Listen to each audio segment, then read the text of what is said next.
Lounge by Springpod, where we bring you inspiring career stories and practical tips from leading entrepreneurs and influencers. We hope you tuned in to some of our previous sessions where we've had incredible speakers like Carl Canadu, BBC News presenter Martin Croxall, Olympian Anna Hemmings, and many others. They're all available, like I said, to watch on demand on the Learn Lounge website. We're Springpod, an early careers network for young people to explore their future options from apprenticeships to university. My name's Joe, and I'll be hosting this session of Learn Lounge today. Just a couple of pointers before we start. The talk should last around 45 minutes. If you do have any questions for Tom while we're going through today's talk, then please do use the Q&A function. He'd absolutely love to answer them. Remember to tag us on social media as well with hashtag LearnLounge. And finally, we'll be raising money for the Children's Trust. So please do donate. And we'll talk to you more about that later on. We're excited to be joined today by Tom Griffiths, who is one of Sunday Times' top 100 disruptors and entrepreneurs. Now, Tom is someone who has had an incredible ride from a sports mad dreamer at 18 to launching gapyear.com and even publishing his first travel advice book when he was just 22. And then since then, he's been the driving force behind some really cool business and media-related campaigns. Now, the truth is, if you can think of it, Tom has probably done it, or he'll definitely be thinking of doing it, like a true constructive disruptor. And to quote Richard Branson, who said of Tom, his energy and enthusiasm is infectious. Welcome to Learn Lounge, Tom. Thank you so much for being here today. Hey, no, it's great to be here. Great to be here. Now, we're just going to take, before we get into the main heart of your journey today, we're going to take a quick look at you in action doing the 90-minute challenge in a video. But just before we do, just briefly explain to everyone who's watching what it is we're about to see. Yeah, this is a cool thing. It was always wanted to set up a business in 90 minutes. I thought it could be done. And the idea is you crowdsource it with students. So we did it. The very first one, I think this one we're about to see is the second one we did. So we'd learned from our mistakes, the first one. The first one worked really well. And literally we go in, students have no idea what's going on. We crowdsource an idea and 90 minutes later, it's done. And the students filmed this as well. And yeah, it's pretty cool. It's a scary thing to do, but very cool. Brilliant. Let's take a look at you in action at Northwest College.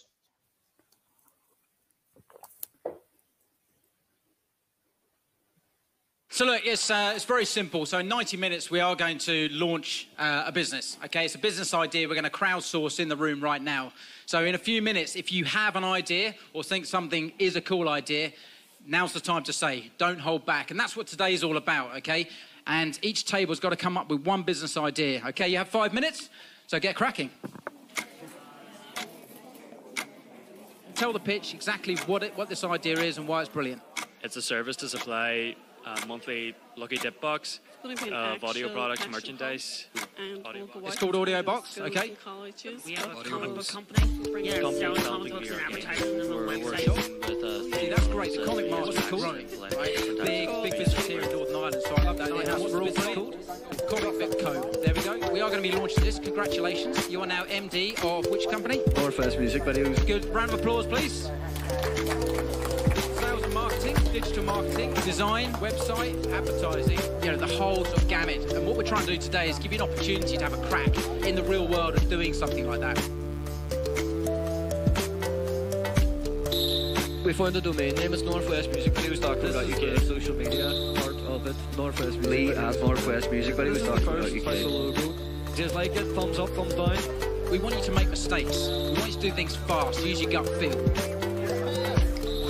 I'm Lee Sampson, I'm the founder of Northwest Music Videos. We're looking for artists to come forward, hit me up. Okay, everyone, we've got about a couple of minutes left. Okay, all right, 2 minutes. If you're making music in the Northwest, we want you to come and be our guest. We shoot, crop and edit, making you the best. So come on down, put your talent to the test.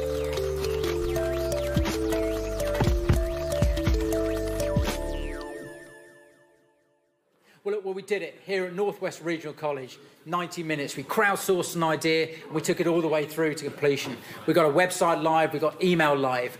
We even got a TV advert, a radio advert, social media strategy, Twitter live, Facebook live, Instagram live, the whole lot up and running. It just goes to show you if you can dream it, You can live it. Just think about it, get on with it. We need to get more people to be creative, to be innovative, just to get on and do. So look, we're looking forward to the next one and maybe come and see you sometime.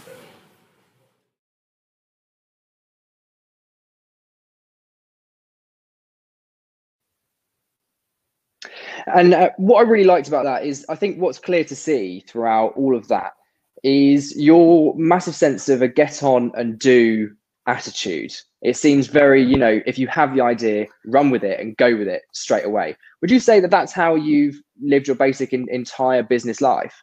Oh, completely. It's me. I mean, you might notice the difference between the photo and me right now.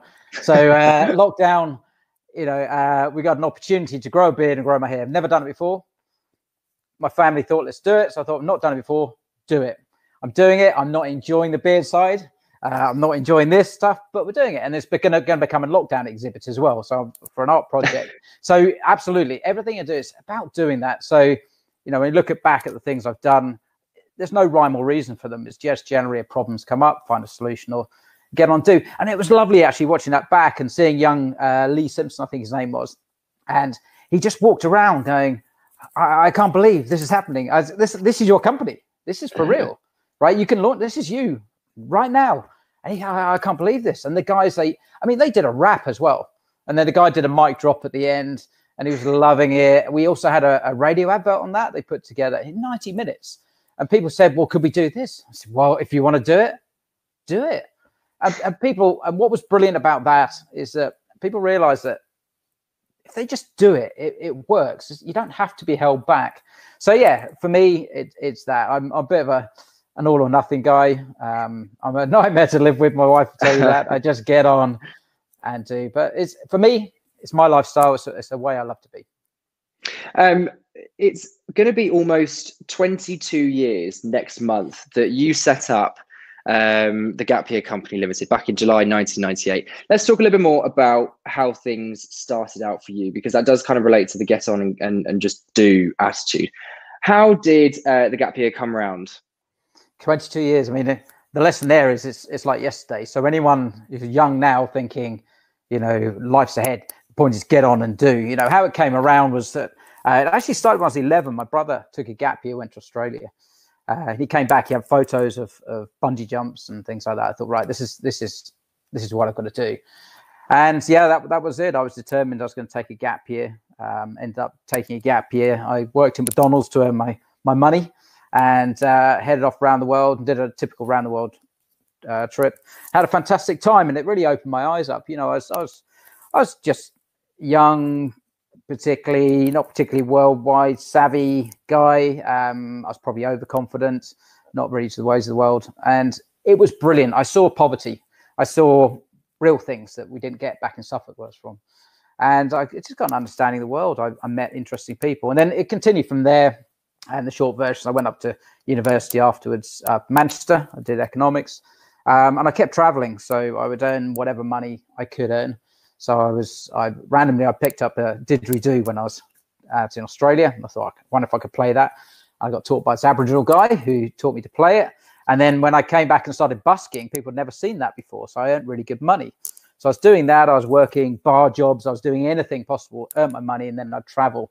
So I had a trip out to Russia. I hitchhiked across Canada. In those days, we probably could, and traveled down through America and just continued traveling. And it was my final year at university.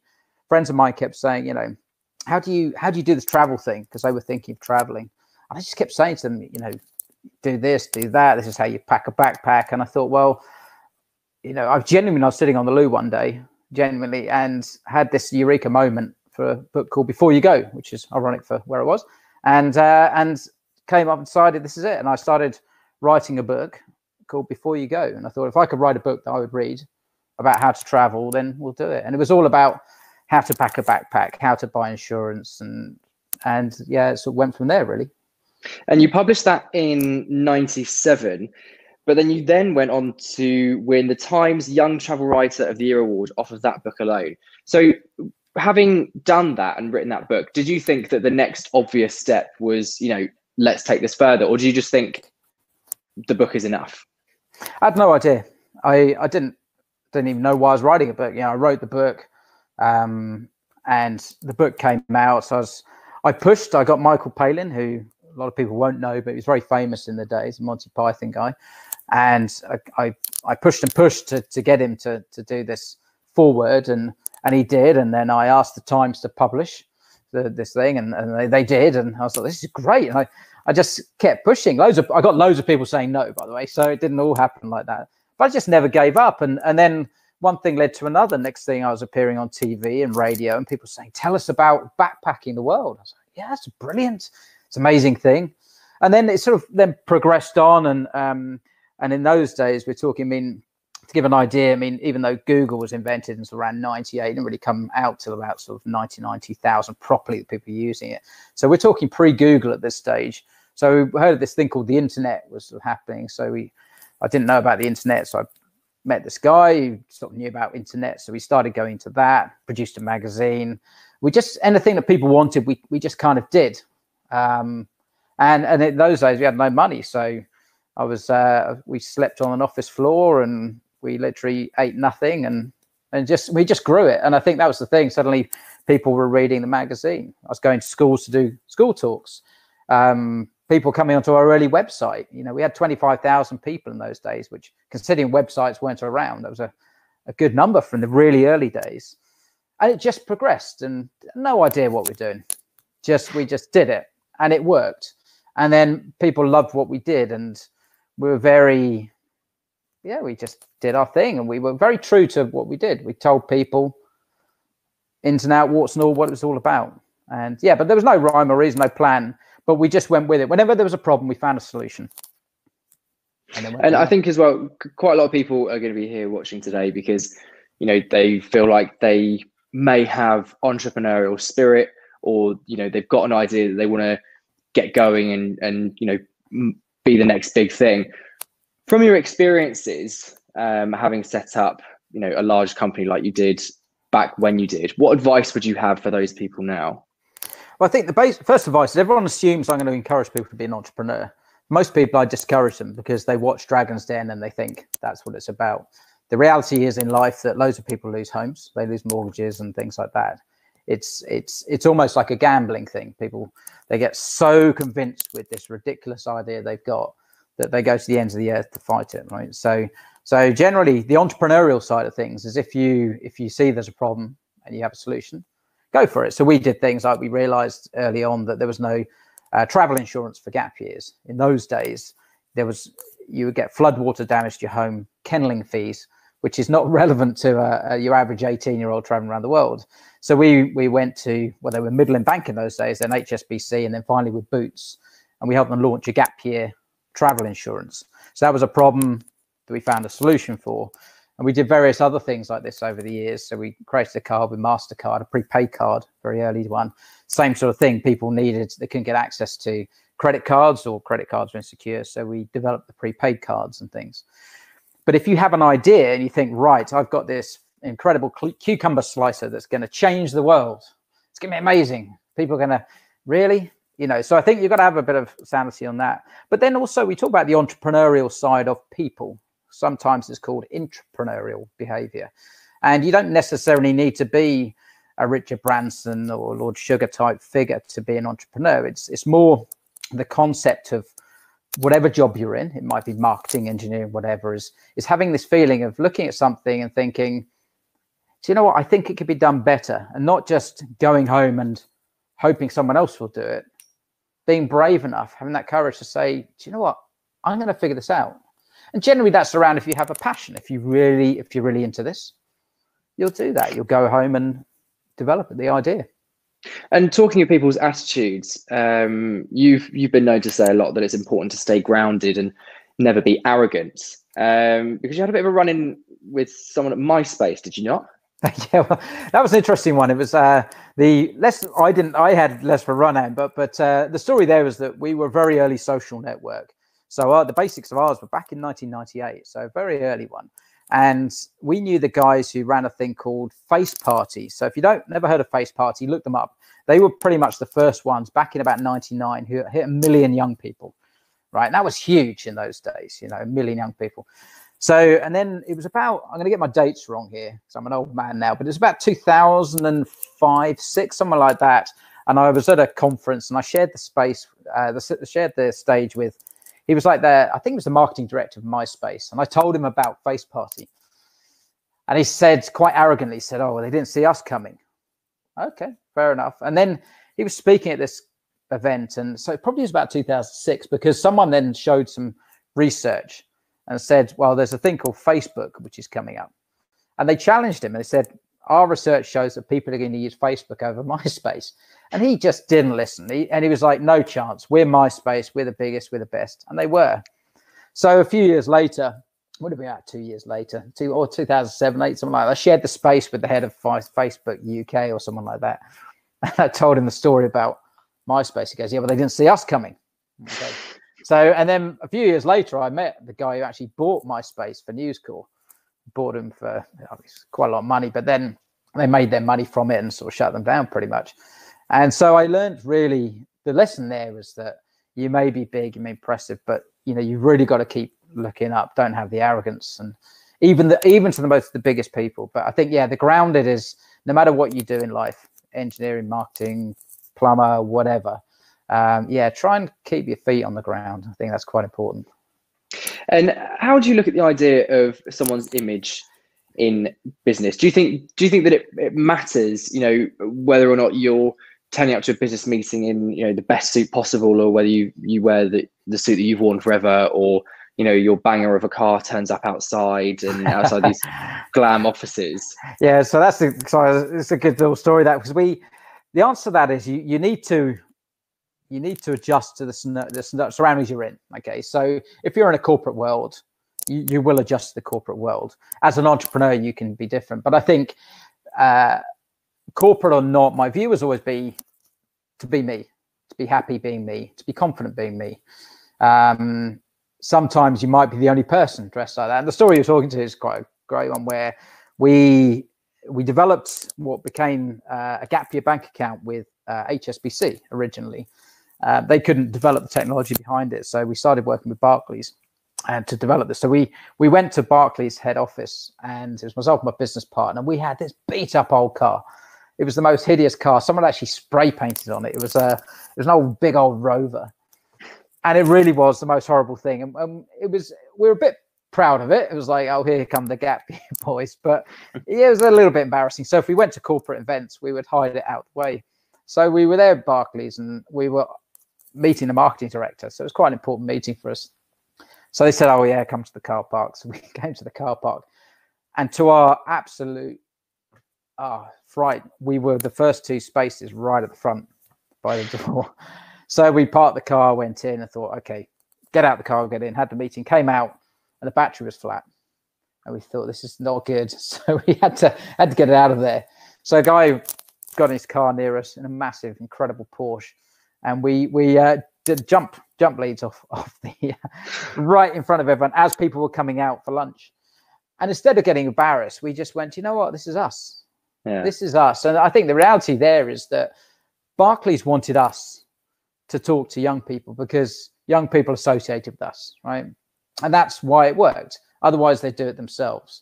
And yeah, a couple of people walked past and looked at us and whatever, but we didn't care because at that stage, what we had, those days, about 1.5 million people using the site, right? It was a big site. We'd done a lot of things. So yeah, I think our take home from that is we were very happy being us, and I didn't need to justify that to people. And, you know, we were just us. And I think that's what people quite liked about us, kind of what we got right. But and then anybody who isn't, I mean, we talk about people being false nowadays, but in the world of business, and it does, you know, sticks out. So just no matter what you're doing, just be happy being you. It's a very confident thing to be you. It's actually quite insecure to dress up, to look amazing, to put on a front, but to just be you is quite a confident, strong thing. And just tell us a little bit about where the title for this session came from today. There is no box. What do you mean by that? Well, it's me rebelling, I guess, against thing. I think I hate this thing when they say, whenever I've been to things, people say, "Oh, Tommy thinks out of the box." Like, well, there is no box. Why are we constrained to this This is who you should be. Marketing, whatever ideas. That just says that we can't think for ourselves. People say out of the box, I say, well, are you a sheep? Don't be a sheep. You don't have to be confined. Just your mind is just you. Just whatever's in your mind, whatever you think, that's cool. You know, and there's a great expression by Henry Ford, I believe. He said, if you think you can, you can. If you think you can't, you're right. And that's pretty cool. I like that. And so for me, yeah, there is no box. If people say, oh, you're either a box thinker, you're not. No, you're just a thinker. And you've got to have courage to think for yourself, to do your thing, and to just have a belief in yourself. Don't be a sheep. If you had the opportunity to go back and start all of it again, would you? Or do you think that you did it right the first time? Do you think you got everything right along the way, where you thought, actually, you know what, there's nothing that I could have done better at the time? Oh no, we got so many things wrong, and that was brilliant. Would I do it all again? I'd do it all again. Would I do it differently? Probably, because I didn't know how to do it the first time. You know, I think, yeah, look, we made loads of mistakes. Oh, we did terrible things. So we launched an insurance policy. We thought it was fantastic. Called No Worries. It's going to change the world. That's ridiculous. It was really expensive. But you know, it was really cool when we learned how to do it. You know, at one point we completely trashed our website accidentally, right? It's just a great idea we spent months on. We got it wrong, but we learned. So look, it's been a great ride. I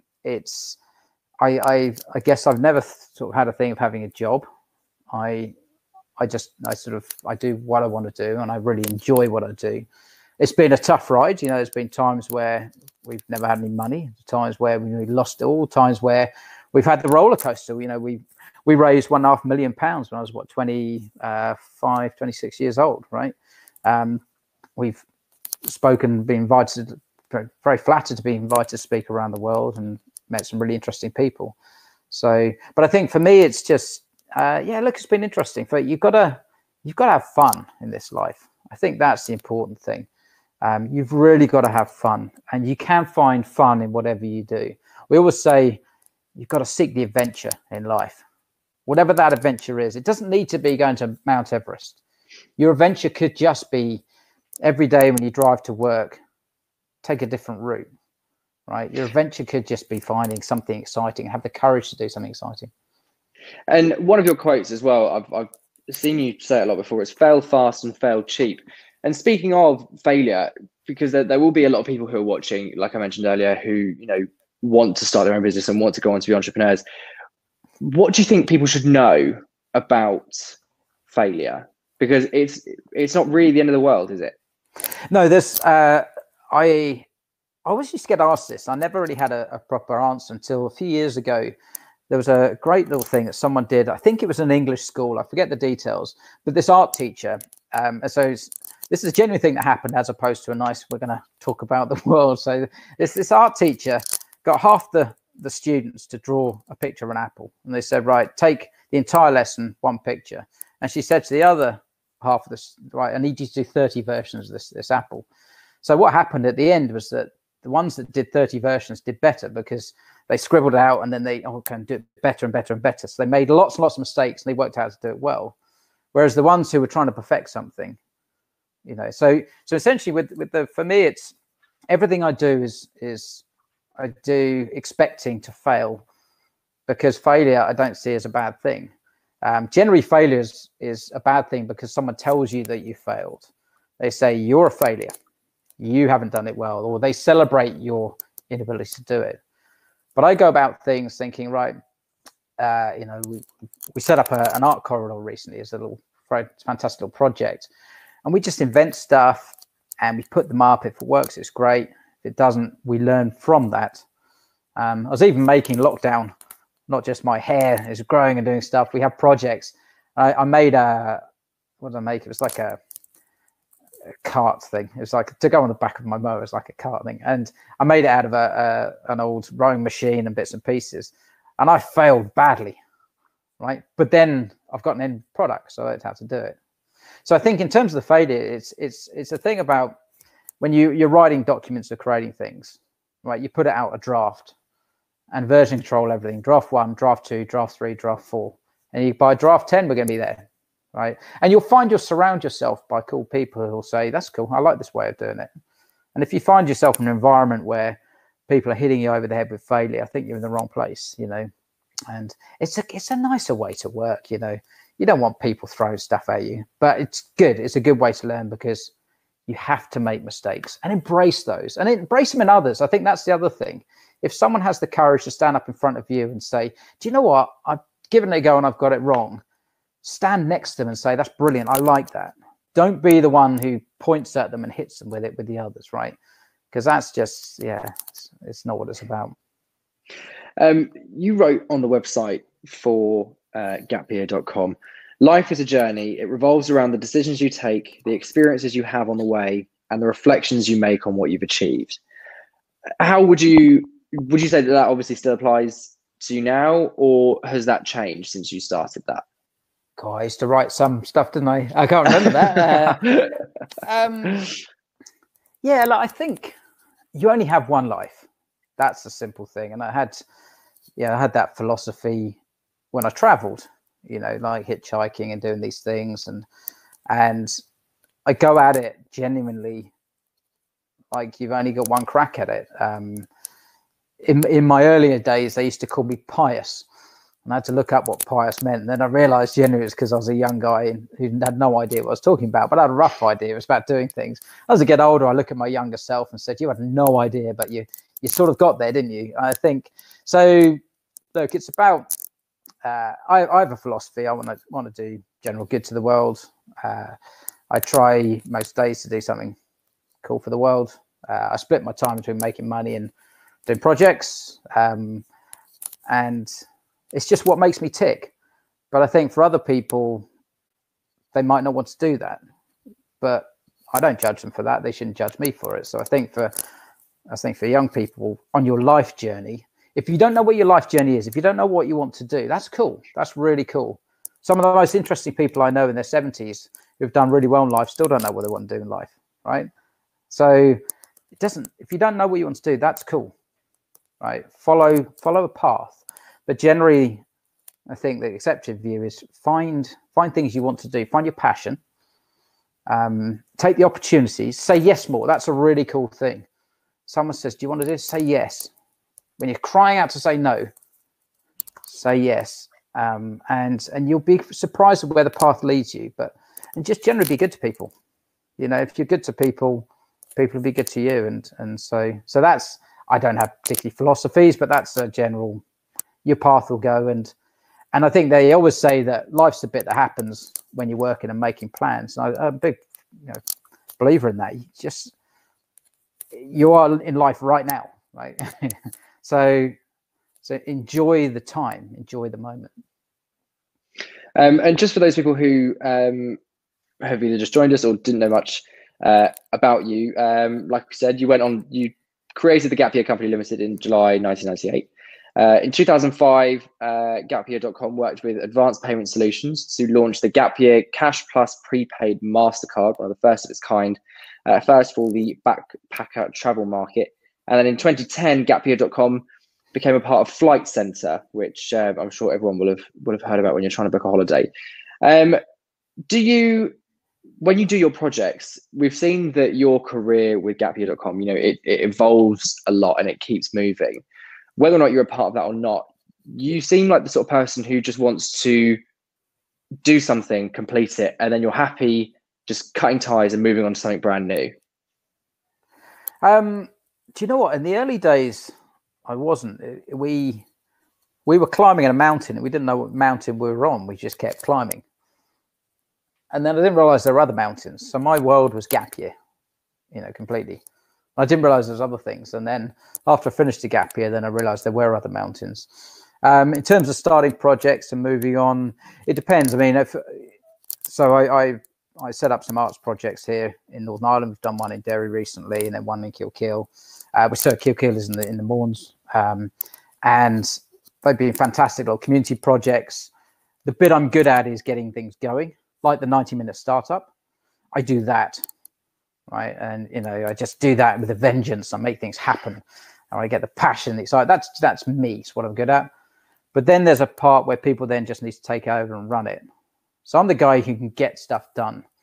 And then you hand it on to and the people who can then bring it into the world and start it. So, but I think a lot of it is I do look at stuff. I do try things. So during lockdown, we tried to help the local fishermen here. So I created this new concept called Fresh Catch, which is getting fishermen to sell their fish direct to restaurants.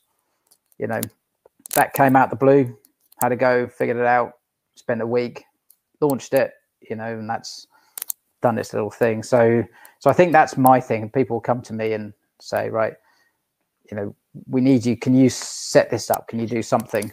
That's the bit I do. And I think, you know, I'm very, very aware of the stuff I can do. I'm good at that. Rubbish at lots of other stuff. Just before we move on to the questions we've got loads and loads of questions. We've got about 15, 20 minutes left. It's fair to say that you've, you know, had a really interesting career and you've met some really interesting people as well. And you've got yourself into some, you know, interesting situations with those people. I'm sure you know what exactly I'm talking about. No, you have to remind me which ones I've done. Well, yeah, there's obviously been a lot. What about Mr. Richard Branson? Oh, well, this is my claim to fame is that I got him naked, but not as people realize. So the story there was that when I launched my first book, like you said earlier, I was 22, and I wanted to get the book out, get it seen, and so I did a naked shot of my book. I held the book over my private area, and the whole thing covers everything. Before you go, covers everything, and we turned it into a little point of sale thing. So when Waterstones took it, you got this little 8 books, and a little me popped up all naked. And my mum got a bit of a shock, I have to say, on that one. But what it did is it sold the books, right? So it's great. So it was then when Branson was launching his book, his first book, Losing My Virginity, I think, so about 98, something like that, 99. And I just happened to be trying to connect with them about stuff anyway. And then the publishing director said, you know what, I like this thing. Do you mind if we can borrow it? So yeah, so that's how it came. So he then did exactly the same thing of him. They had loads of money. So mine was like a cheap version. They had Richard Branson life size, naked, holding the book. But it was good. And I think the lesson there is that you have to get noticed. I mean, that's very relevant to the people today. Look, you know, if you're in the, I guess the sort of 17 to 22, 23-year-old bracket, there's a harsh reality now with all this COVID stuff is that there's a lot of people unemployed. Okay, so there's a lot of people going to be in competition for jobs with you, and you're coming out and you don't have the experience. You may think you're brilliant, but the reality is that there's employers with a lot of choice. So you have to stand out in one way, shape, or form. Not suggesting you get your clothes off, right? I just happened to do that, and I made a name for myself with the things I did by trying things. And because I tried and put things out and time and again, it got me noticed. So I think the same message here is that if you're coming out into engineering, don't just follow the flow of the river, hoping the magic fairy is going to just get you there. It's not that, you know, I hate to say that. I really hope things are going to be good for you, but the reality is it's really hard. So right at the start, get your work experience, get internship, find out. I'm picking on engineering for no apparent reason, but like engineering, there's vast amounts of areas of engineering. Go into it, research it, get interested, get your passion. So by the time you're coming to the job and you got an interview, you got something to talk about, but come up with something interesting. You know, there's some big stuff happening in the world right now. We're going to go into AI, right? Artificial intelligence is going to change the world, right? How's that going to affect your area? Because in the next 10 years, whatever area you go into is going to be affected by it. So get an idea, okay? If you're looking at health tech, for example, things like health tech's a really interesting area, my little thing at the moment. If you're walking into an area, just go in, understand how smart toilets and things might change health. We're looking at the facts that plastic bags and everything are changing the world. We're polluting the world. We have to clean all that up. Environmental. So look at solutions. So in other words, come into it with something. Show someone that you care, that you've got something. Don't just drift down this little path, right? So that's the thing I did in my own little way. I did various things to get noticed, and it worked for me. And I think the same does apply, even if, not for entrepreneurial, but just whatever career you're going into. You develop that passion and show that there's something more about you. And if you do that, I can guarantee you people will take notice. They really will.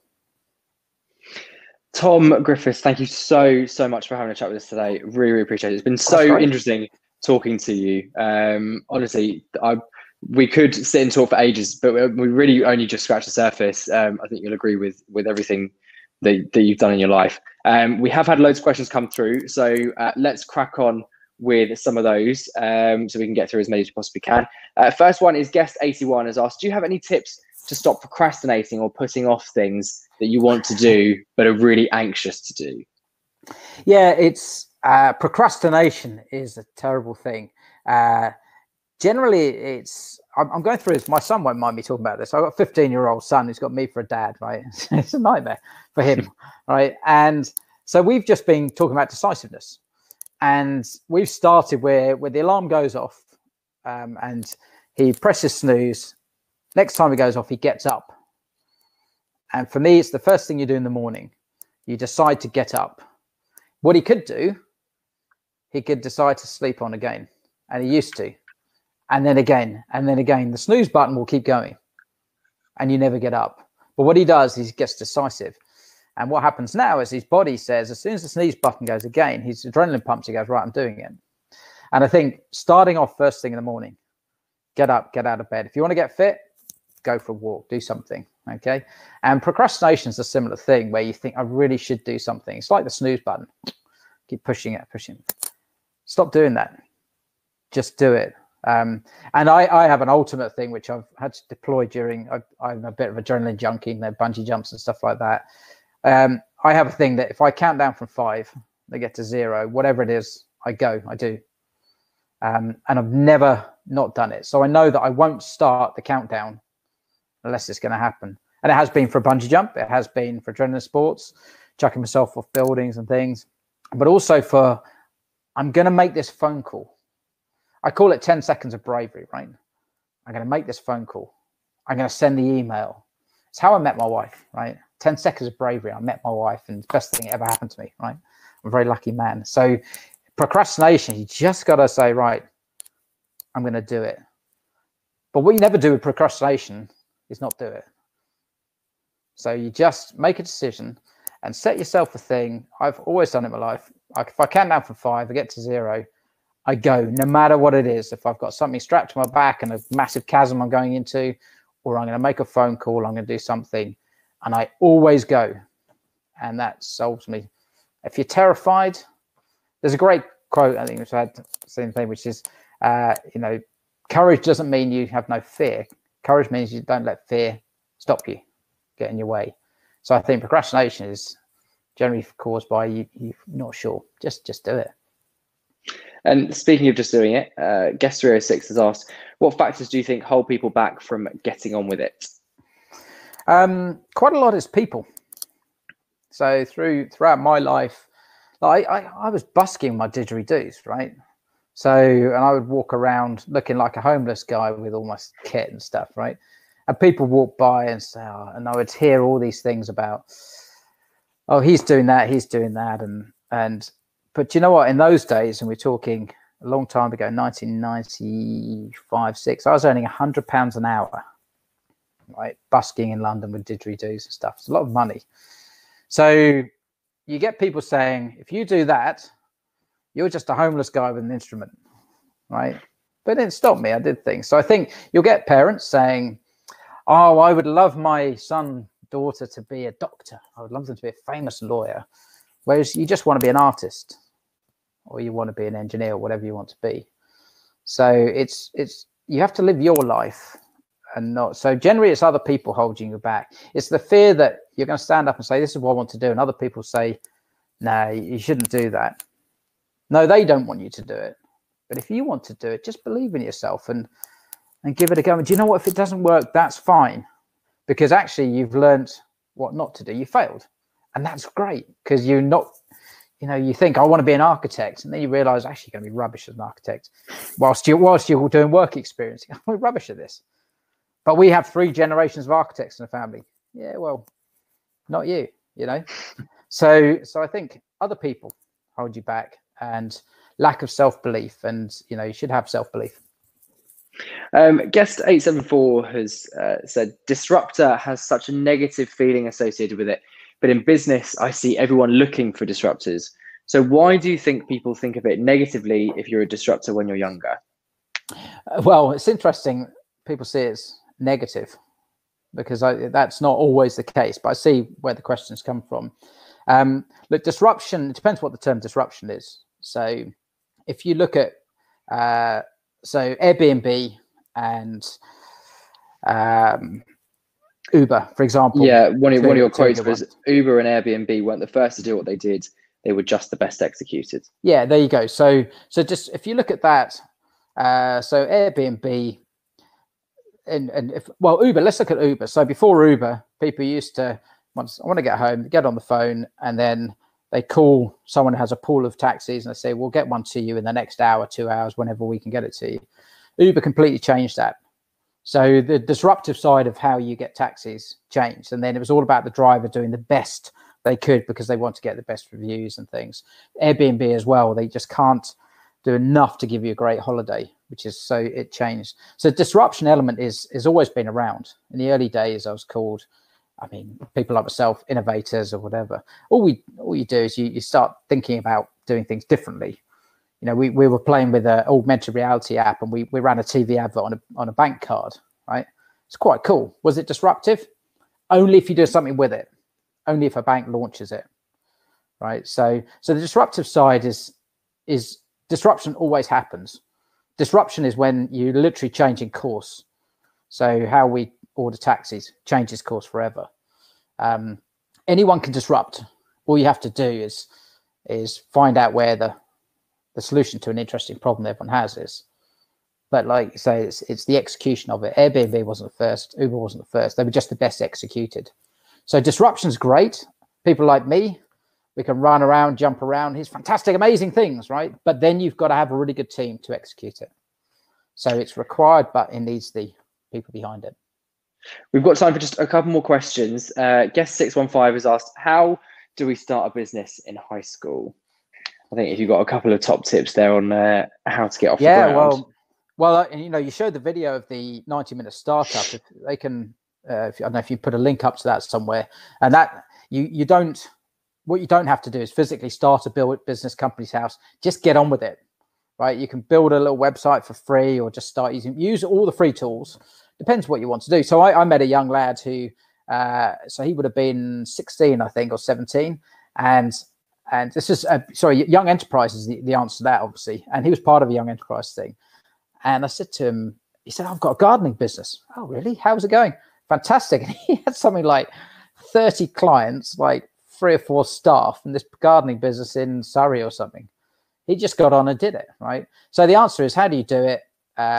Get on, find your first customers, do a really good job, get their reviews, start earning a bit of money, keep meticulous accounts, do everything above board, nice and clean, build the money, go to the next thing, and just keep growing. When you've got enough money then to build, a website, do that, and just keep going, just follow your path. But look, we ran out of money. We slept on the office floor, right? We lived on pot noodle water, literally.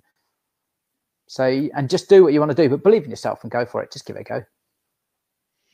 We've got time for just one final question before, unfortunately, we have to wrap things up. But like I said, any questions that we didn't get answered today, we'll send them over to Tom and chat back on the replay page in a few days' time.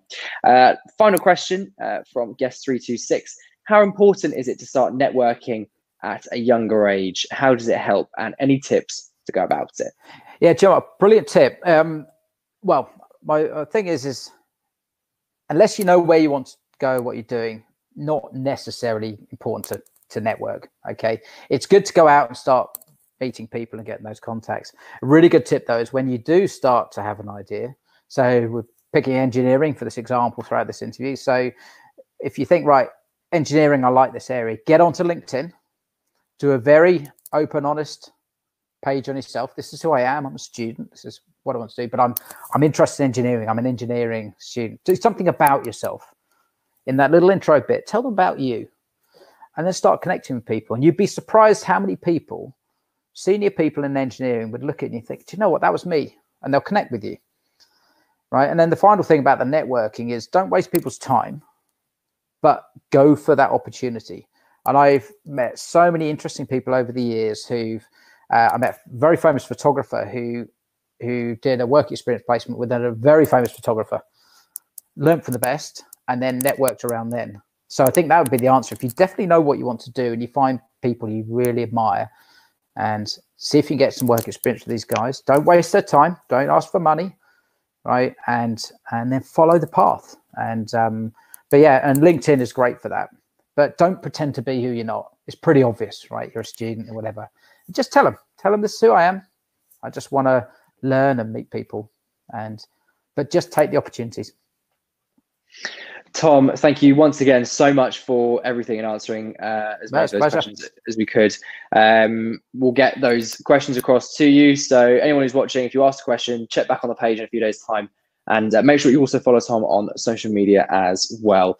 And that brings us to the end of another Learn Lounge session, another fabulous Learn Lounge session.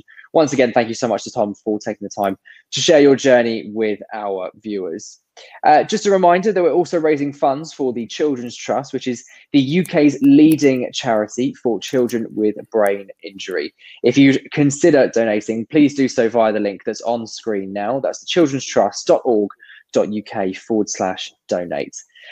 Thanks for your support and thank you for watching. We'll be back tomorrow morning for another employability masterclass, this time with Craig Coutinho from Pearson College, London, where we'll be discussing how you can use all this time to improve your employability. That will be another great one. Thank you for tuning in. Enjoy the rest of your day. Enjoy the rest of your week. Take care. Bye-bye.